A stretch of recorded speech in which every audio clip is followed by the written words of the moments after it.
Вот сколько я себя помню, я всегда рисовала. Наша робота у співавторстві, вона була, власне кажучи, питанням часу. Ми звичайні люди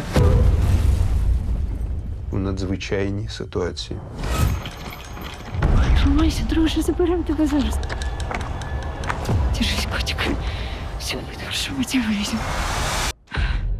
Історії, що ми їх розповідаємо через мистецтво, це теж наш спротив. Самые отвратительные моменты войны будет не лишним просто улыбнуться.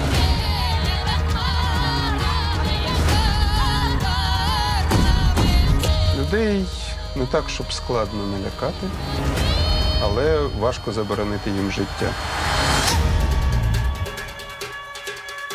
Україна як порцеляна, яку легко розбити та неможливо знищити.